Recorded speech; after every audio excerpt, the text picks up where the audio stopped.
Want to know the secret to being a top agent? Well, it's not really a secret because success leaves clues. So today we're going to cover the 10 things that top agents have in common that make them the best at what they do. So buckle up, this is going to be fun. Hey there, I'm Amber Joy with Influential Agent, and my mission is to bring you bite-sized education to make you more influential in your market, as well as take your business to new heights.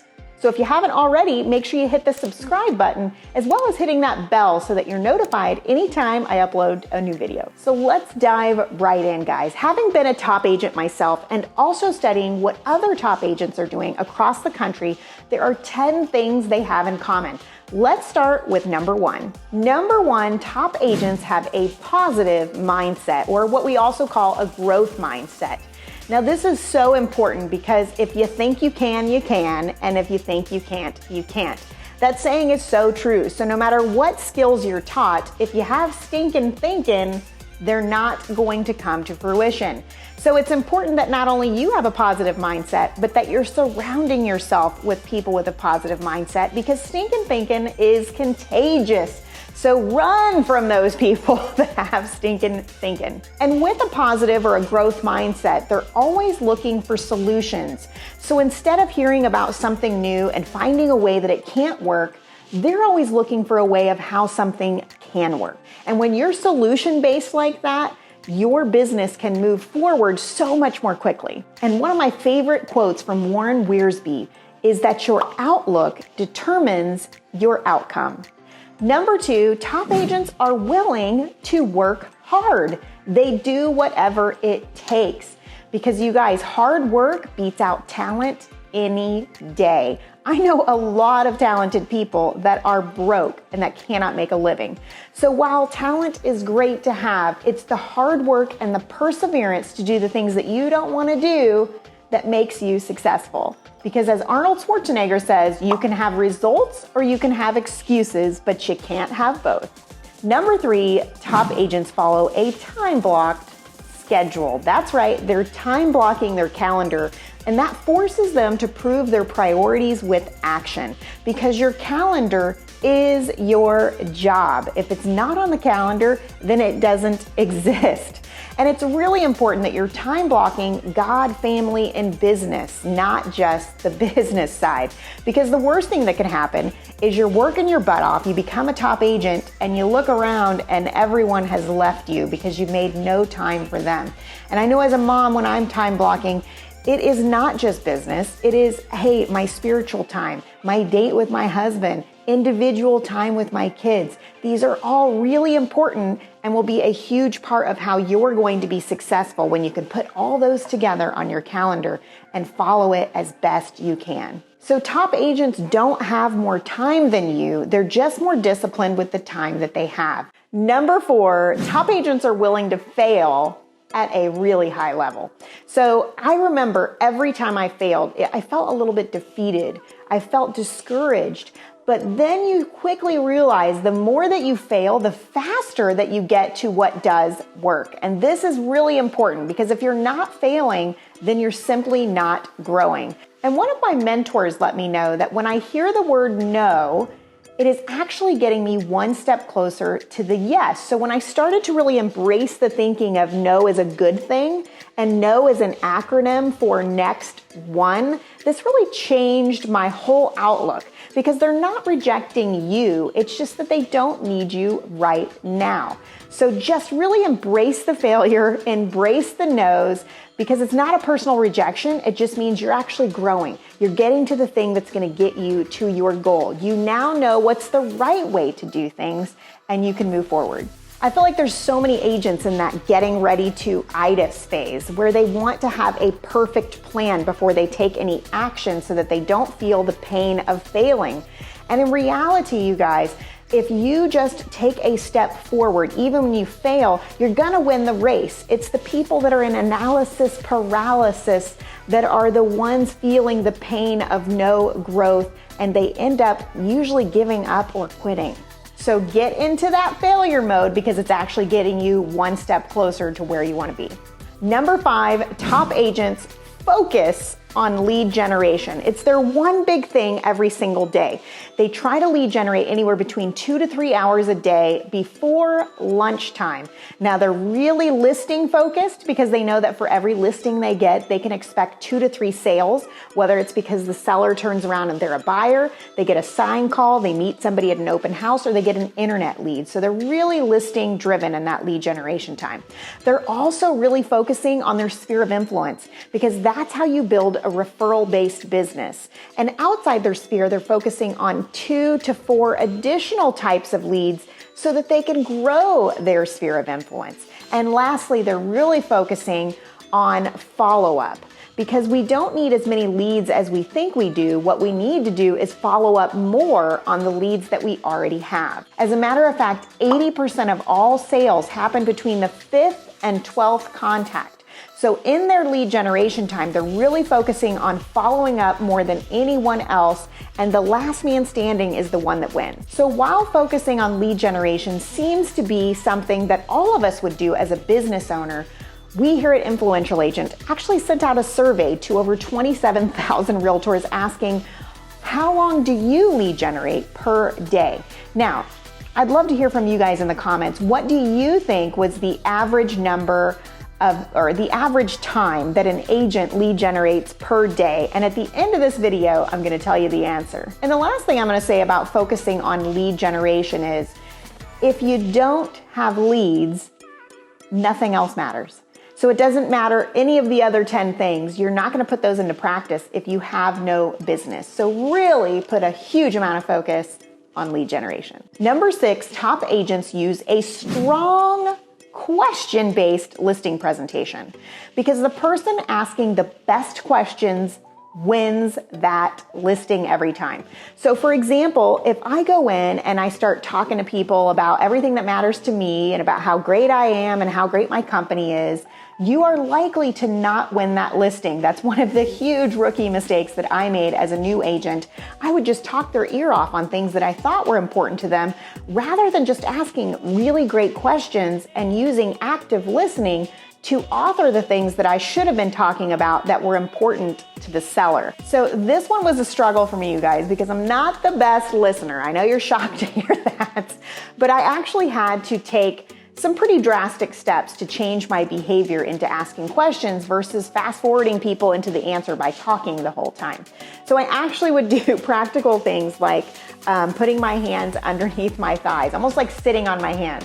Because if you have a big personality or you like to talk, it seems almost impossible to talk without your hands, all right? And another thing I did was I put a sticky note on top of my paperwork that I took in, and it said the word wait. And WAIT stands for, why am I talking? Okay? And it's really just a reminder to listen and ask questions instead of talking. So you do what you gotta do to make sure that you're asking great questions and listening, and it's something that you might have to practice with a friend. So tell me in the comments, how many of you could benefit from that sticky note that says wait?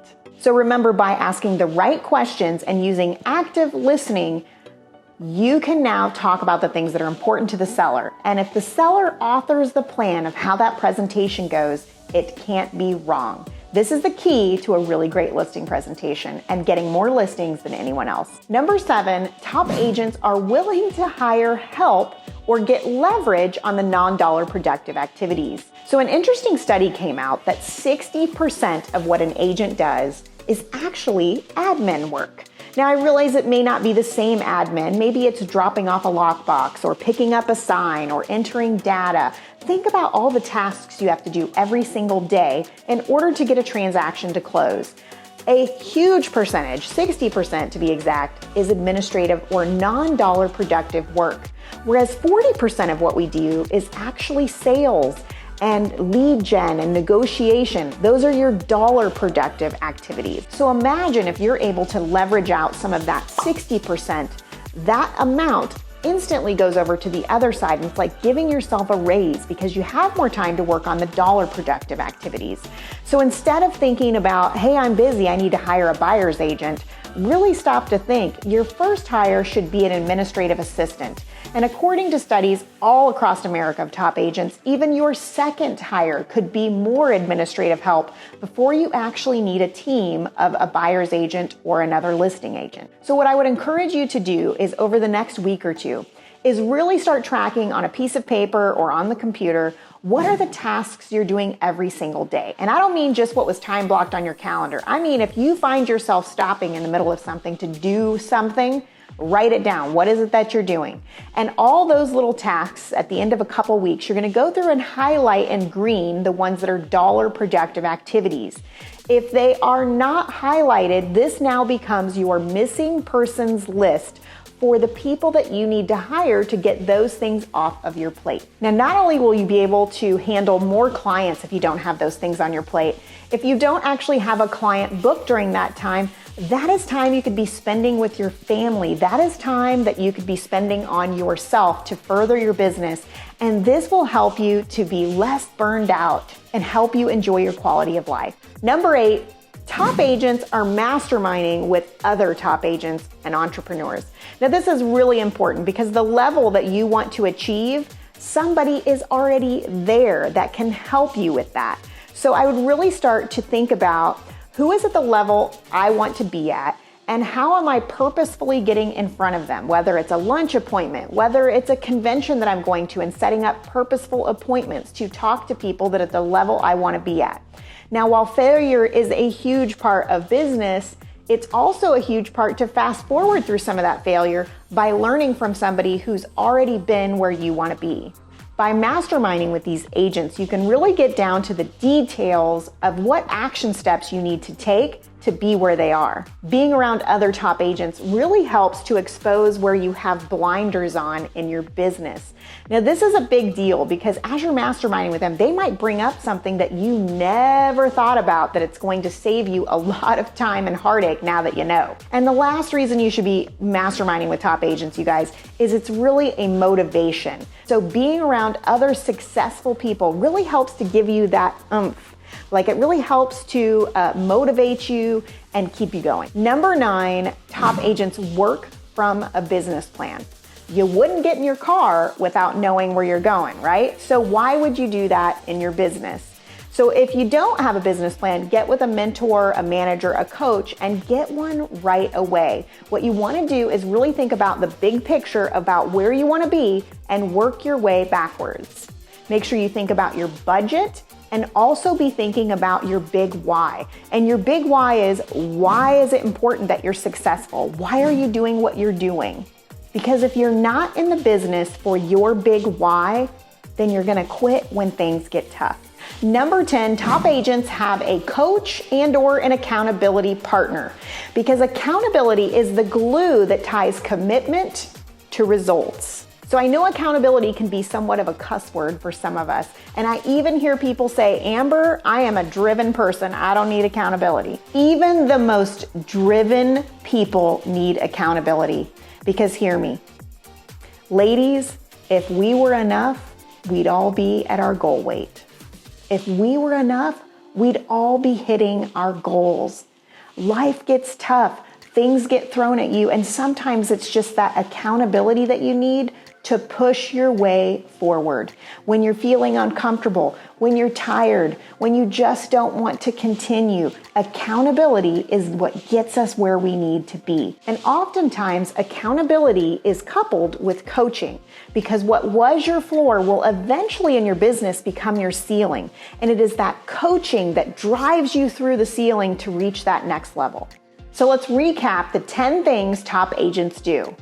Number 1, they have a positive mindset. Number 2, they're willing to work hard. Number 3, they follow a time-blocked schedule. Number 4 is they're willing to fail at a really high level. Number 5, they focus on lead generation. Number 6, they use a strong question-based listing presentation. Number 7, they're willing to hire staff and to get leverage. Number 8, they network with other top agents. Number 9, they work from a business plan. Number 10, they have a coach and/or accountability partner.